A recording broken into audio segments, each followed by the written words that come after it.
Okay, what up ladies and gents? Are we live? It is your favorite Asian robot right here, hopefully your favorite Darktide partner, and what we're going to do today is that we're going to take a look at all of the various infantry Lasguns in the game right now, and we're going to do our little comparison like we did with the dueling swords. So people have been asking me to do more of these videos in between my build videos, and I will happily do them for you. Okay, so I'm just going to go weapon type by weapon type, and tonight just happens to be the infantry Lasgun. Now, before we get into this, what I'm going to say quickly is that I do apologize that, this is a bit of a reshoot, so the video might come out a bit later than intended. The first video ended up getting corrupted and like it just was not good. So I decided to redo it so that you guys get a higher quality video. All right, let's not waste any time. Let's get into this and camera vanish. Okay, first and most important thing you guys need to know about the MG Cantrail infantry Lasguns is that regardless of the model, whether it's MG4, MG12, or the MG1A, they all have the same special, which is the torch. Okay, the special action is called the torch. All of them have the same thing. If you pull it out, you can start shining the torch to your foes. Okay, you can do this if you're very happy.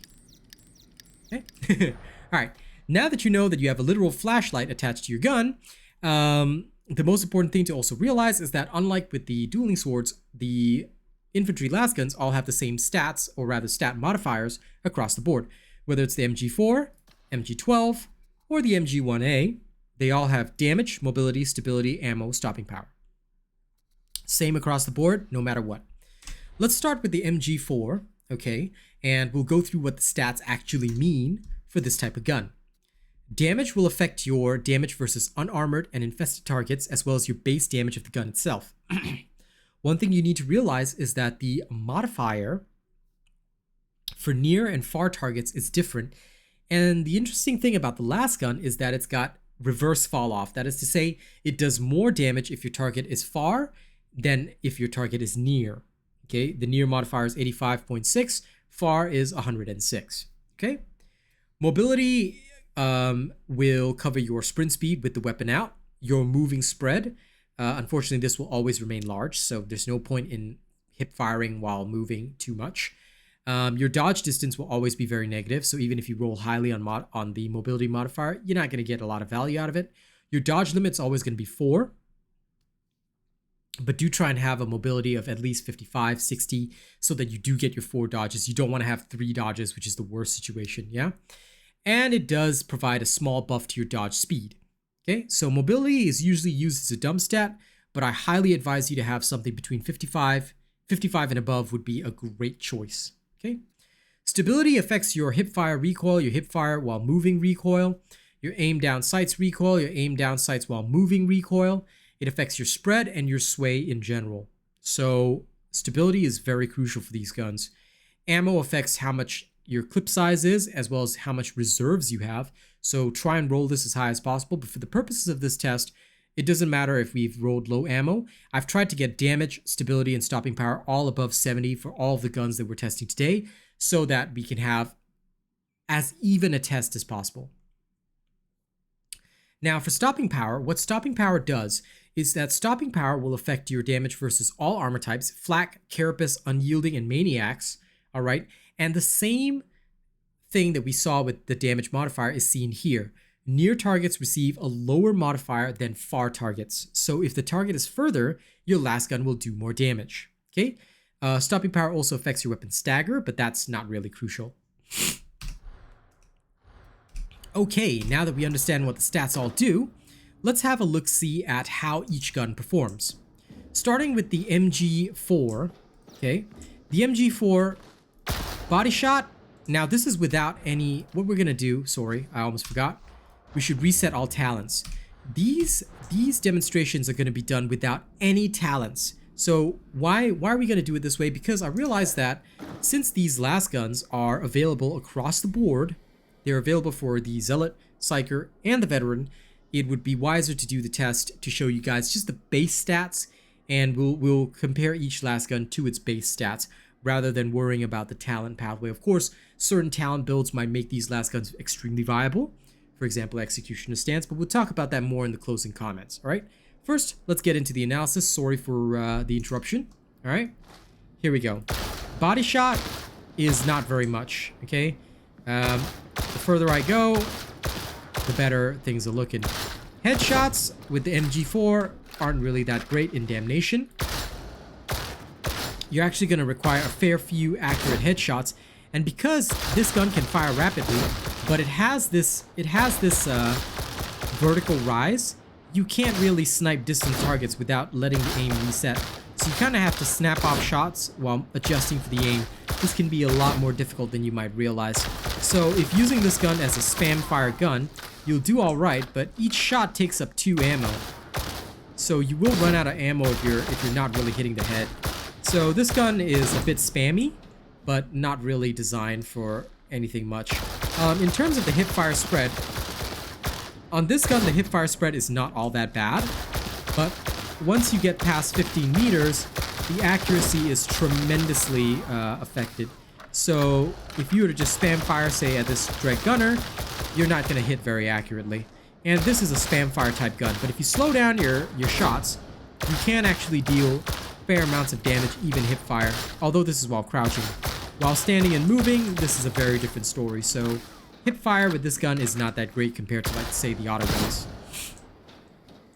The other thing you have to understand is that Maniac targets do take a lot of damage from the last gun, but that being said, you're still going to require several accurate shots to take out a flamer, and the time it takes to put down 4 shots on a flamer is pretty long.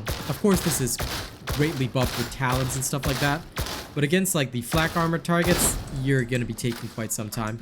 So honest to God, this gun is not really great, and without a lot of talents to buff your damage, you're going to see very minimal results against flak armor targets and the like, especially with body shots.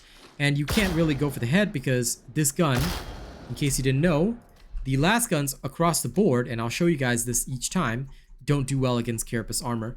If you take a look at if you inspect the Lasgun and you take a look at the attack breakdown, you'll see exactly how much damage is done across the board. Flak armor suffers a lot. Unarmored, infested, unyielding, and maniac are pretty okay, but carapace armor is practically immune to damage, right? So you do have to be aware of that. That about covers it for the MG4. Let's take a look now at the MG1A. But before that, one last thing that I have to cover is that the MG4 has the blue body. If you guys remember from my newbie guide, I talked a lot about what the colors mean. Blue is the rapid fire lightweight version of the gun. So this version of the gun is designed for rapid fire, not a lot of damage. The MG1A is the so-called middle gun. Now this one rolled really well, but damage is about 70, stopping power 78, stability is 80. Ammo and mobility don't really affect the test, so it's okay to use this one. Now this one has a green body, so green is the in-between type gun. It means that it's a gun that has a balance of fire rate and damage, and if you look at the attack breakdown, you kind of see the same thing. Carapace armor doesn't really take much damage. Flak armor is a little bit better, but still much weaker than unarmored, infested, unyielding, and maniac. Alright, let's equip this. Now, how does this gun feel? Well, if we're talking hip fire, it's fairly accurate, standing, crouching. If you want to rapid fire, you're probably going to see a lot more spread than the MG4. Alright, so that is the thing. Sorry about my nose, it's late at night, so got a bit of sinus problems. Excuse me. Now, body shots, you still don't do very much damage. With headshots, you tend to do a lot more. Against the Dread Gunners, you unfortunately don't really hit any superior breakpoints. Like, you're still about 3-4 shots for most of your targets, for most of the important targets. Of course, this will be further multiplied by actual talents and perks and all that. So theoretically, the 1A can do a lot better. In fact, I think the 1A can get close to a 2-tap. No, sorry, it's a guaranteed 2-tap. It can get close to a 1-tap on some targets, depending on how heavily you build your gun, especially with executioner stance and all that. But for the most part, you will still struggle against the flak armored ragers, like demonstrated. And the other thing is that the sway on the ADS is a lot more. This is with a stability of 80, and even then it can be hard to consistently hit the head. So if you rapidly fire, you're going to have a lot of jerking around and you're not going to be able to hit the head. With this gun, you have to sort of take slow measured shots, and even then, snapping the shots can be pretty difficult. So I do have to say that this gun, for what it's worth, it's not really that good. Like the MG4 would actually be a better bet, because the MG4, although it is much weaker, with all the multipliers of talents and all that kind of thing, perks and all that, you could get close to 3 or 4 tapping and it would be much more accurate for that kind of thing. This thing would be much closer to a 1 tap based on its sway, and the kind of recoil that you get while firing is pretty high. And of course, maulers are going to be a lot slower to kill. This one thankfully has a good fire rate, but it does consume 3 bullets per shot. So it has more ammo consumption than the MG4. I know I totally fumbled that word. It has more ammo consumption than the MG4. Okay. Give me 1 second.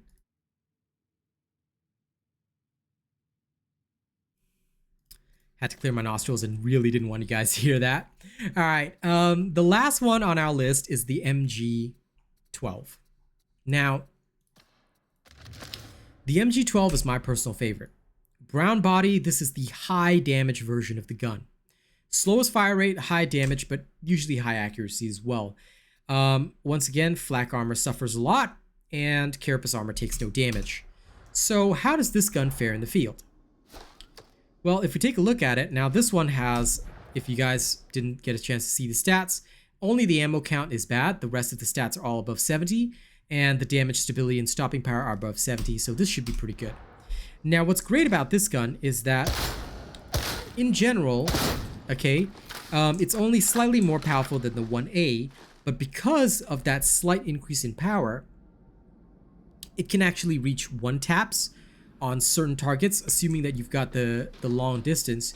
You can actually easily reach a 1 or 2 tap, even unaugmented, and with the right perks and blessings, you can easily reach a 1 tap on certain targets, such as the Dread Gunners, the Maniac targets. You can actually reach very close to a 1 tap because of the amount of extra damage that this gun has, right?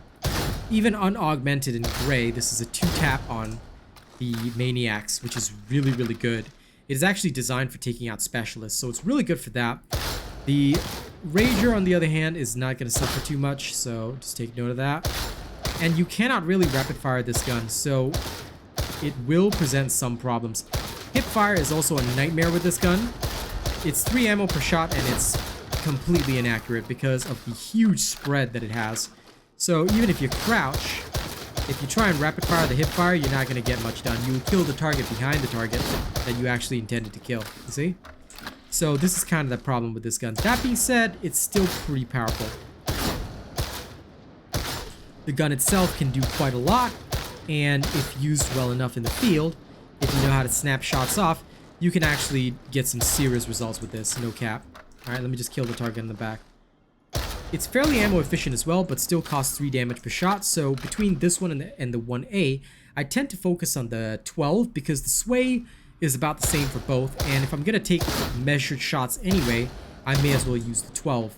Now, I do have to let you guys know that in terms of my closing thoughts on this, the 12 is probably your best bet out of all of the Lasguns. Why? Because the 1A, although it's great, it still has some sway problems. Of course, if you prefer aiming with it, feel free to go ahead. But the 12 can definitely reach certain 1 taps with certain veteran talent builds. And if built correctly, let's do a quick talent showcase.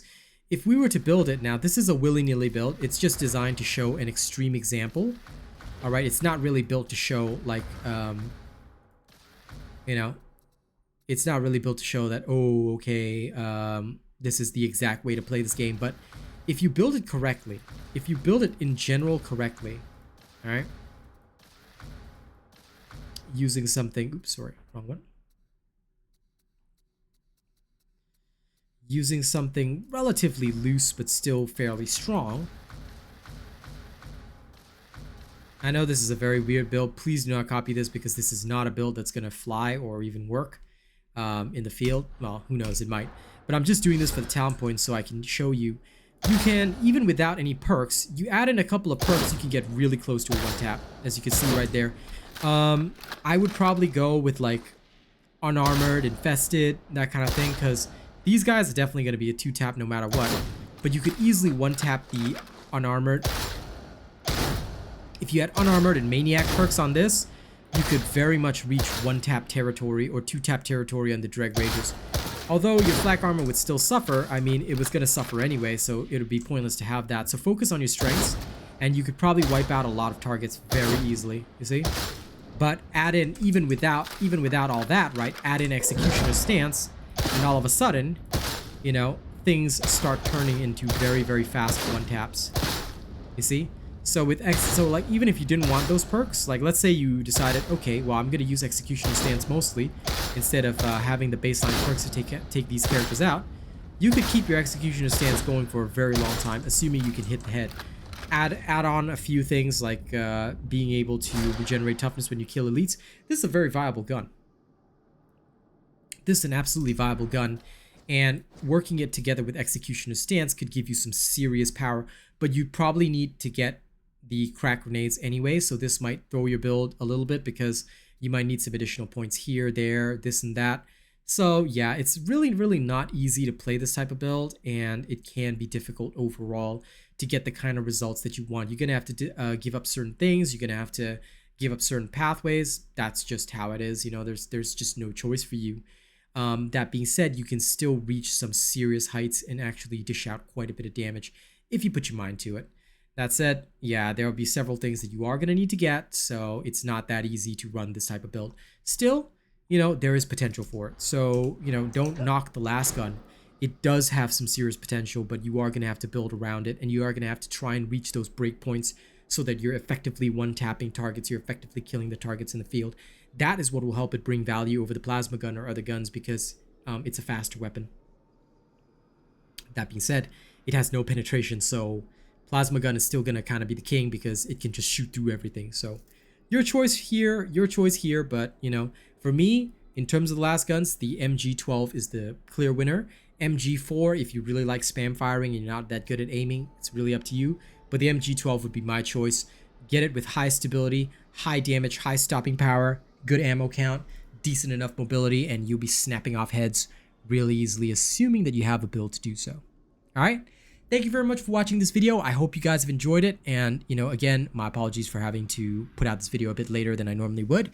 I hope that this information helps. Whatever weapon you want to see next, let me know in the comments below. Okay, I know you guys let me know in my previous video, but the more y'all talk about it, the more likely I'm to do that one next. All right, so comment below what weapon you want to see next. All right, and of course, don't forget to like, share, and subscribe. If you like my videos, it tells me that you really like my content and that you want to see more of it. Okay, so be sure to do that. Thank you very much to November's top supporters as well. This is where we do our shout outs for our big wig supporters as well as our channel members. So give me a moment. It's not going to take too long. In terms of November's big wig supporters, what we have is Chris, who's poppin', Wild Hunt, Scott Walker, Death Donnie 982, and HD Pork. All of these are top super chatters. Top channel membership gifters Nightshade. Top tipper list is currently open. Thank you guys so much. And in terms of our channel members, who are absolutely stunningly awesome, let me pull up the list right now. Starting right at the top, we have Death Donnie 982 at Plus Ultra. We've got Yuri, Jason Kun, Jerry Fast, Rogue Assassin, Zach FG at Prestige. Thank you guys so much. It's an absolute honor to be worthy. In terms of our honored robots, we have BVS Fang, Vikram Bao, Chris Mobs, Commander Farsight, Day, Atomica, Emix, Jord Rakost, Cordova, Yabs, Nightshade, Devin Lashin, Buki Mocha, Rena, Chase Taylor, Nathan Strong, Lady Neo, Joey Danze, Sayed Assad, Coda CMF, Kami SMH, Conrad C, and Benjamin Savage. Thank you to all of our cool and weird bots as well. We really appreciate all of this, and I'll see you guys on the next video. Y'all have fun with this. Catch you later.